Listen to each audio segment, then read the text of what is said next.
जालना जिल्ह्यात वाळू माफियांवर पोलिसांचा मोठा प्रहार। एकाच दिवसात 1,11,00,000चा मुद्देमाल जप्त। अवैध वाळू उपसा आणि वाहतुकीविरोधात पोलिसांची विशेष मोहीम। 16 आरोपींवर गुन्हे दाखल। जालना जिल्ह्यातील अवैध वाळू उपसा आणि वाहतुकीविरोधात पोलीस प्रशासनाने अत्यंत आक्रमक पवित्रा घेतला आहे। जिल्हा पोलीस दलाने 11 आणि जून 12 रोजी राबविलेल्या विशेष मोहिमेत वाळू माफियांचे कंबरडे मोडले आहे।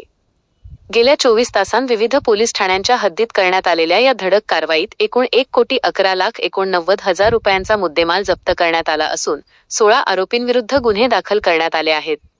कारवाईचा तपशील। या धडक मोहिमेत चंदनझिरा, घनसावंगी, मंठा, अंबड आणि तालुका जालना पोलीस ठाण्यांच्या हद्दीत मोठ्या कारवाया करण्यात आल्या। यामध्ये एकूण 11 वाहने, 1 टिप्पर, 1 विना क्रमांकाचा ट्रॅक्टर आणि 9 ट्रॅक्टर ट्रॉली तसेच 515 ब्रास अवैध वाळू जप्त करण्यात आली आहे।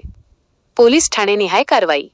मंठा पोलीस ठाणे, जून 12 रोजी पहाटे रात्रीचे 3च्या सुमारास खोरावड मंठा शिवारातील पूर्णा नदी पात्रातून अवैध वाळू वाहतूक करणाऱ्या 9 ट्रॅक्टर्सवर कारवाई करण्यात आली। यामध्ये ट्रॅक्टर आणि ट्रॉलीसह 63,10,000 रुपयांचा मुद्देमाल जप्त करण्यात आला असून 11 आरोपींविरुद्ध गुन्हे दाखल झाले आहेत।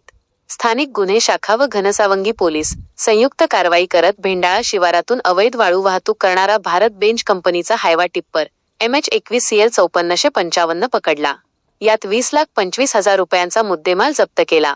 Chandanzira police Thane upper police अधीक्षक विक्रम साळी यांच्या उपस्थितीत 2 ठिकाणी धाड टाकून 17,50,000 रुपयांचा मुद्देमाल जप्त करण्यात आला।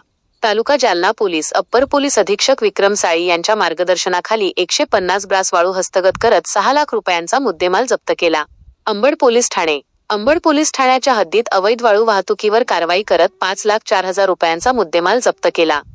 जप्त मुद्देमालाचा सारांश। पोलीस ठाणे जप्त मुद्देमाल रुपये मंठा 63,10,000। स्थानिक गुन्हे शाखा घनसावंगी 20,25,000। चंदनझिरा 17,50,000। तालुका जालना 6 लाख। अंबड 5,04,000। एकूण 1,11,89,000। पोलीस प्रशासनाच्या या धाडसी कारवाईमुळे जिल्ह्यातील वाळू माफियांचे धाबे दणाणले आहेत। अवैध धंद्यांविरोधातील ही मोहीम यापुढेही अशीच तीव्रतेने सुरू राहील असा इशारा पोलीस प्रशासनाकडून देण्यात आला आहे।